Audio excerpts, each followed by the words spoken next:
బంగ్లాదేశ్లో హిందూ మైనారిటీస్ పైన అటాక్ చేస్తున్నారు. ఈ అటాక్ ఎందుకు జరుగుతుందని తెలుసుకోవడం అనేది చాలా ఇంపార్టెంట్. ఎందుకంటే ఈ అటాక్స్ ఇలానే కంటిన్యూ అయితే హిందూస్ పైన యాంటీ ఇండియా స్లోగన్స్ కంటిన్యూ అయితే రేపొద్దున బంగ్లాదేశ్ కూడా ఒక పెద్ద ప్రాబ్లం క్రియేట్ చేస్తుంది ఇండియాకి. ఆల్రెడీ పాకిస్తాన్తో ఒక ప్రాబ్లం ఉంది, అలానే బంగ్లాదేశ్ కూడా ప్రాబ్లం క్రియేట్ అయ్యే ఛాన్స్ ఉంటుంది.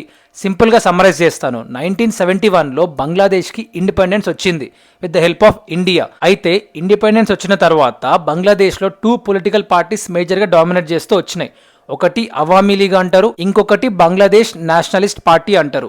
ఈ Awami league and Bangladesh Nationalist party ఈ రెండు బంగ్లాదేశ్కి సపోర్టివ్. అయితే ఈ అవామీ లీగ్ హెడ్ వచ్చేసి షేక్ హసీనా అనమాట. 2024లో షేక్ హసీనా గవర్నమెంట్ అగేన్స్ట్గా యూత్ అందరు రోడ్లపైకి వచ్చి అటాక్ చేస్తారు. ఆమె పైన చాలా కంప్లైంట్స్ కూడా ఉన్నాయి, లైక్ ఎలక్షన్స్లో రిగ్గింగ్ చేసి రూలింగ్లోకి వచ్చింది అని చెప్పి. అల్టిమేట్గా ఆమెని కంట్రీ వదిలి పారిపోయేలా చేస్తారు. షేక్ హసీనా వచ్చి ఇండియాలో ఉంటుంది.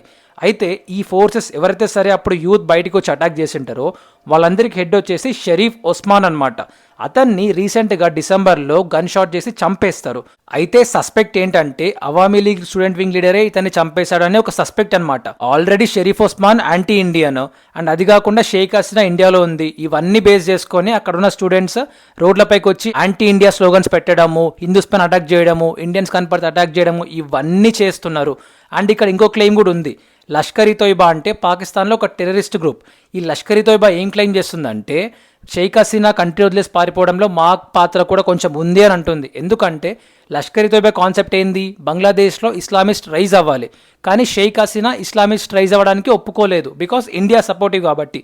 అందుకని వాళ్ళు కూడా కొంచెం సపోర్ట్ చేశారు షేక్ హసీనా కంట్రీ వదిలేసి పారిపోవడానికి అనే క్లెయిమ్స్ అయితే ఉన్నాయి.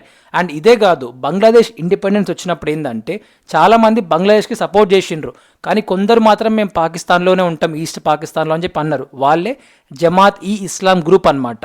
ఇది పాకిస్తాన్లో ఫామ్ అయింది. వన్స్ బంగ్లాదేశ్ డివైడ్ అయిపోయిన తర్వాత పెద్దగా ఏం రోల్ ప్లే చేయలేకపోయింది, బికాస్ ఉన్న 2 పొలిటికల్ పార్టీస్ బంగ్లాదేశ్కి సపోర్టివ్.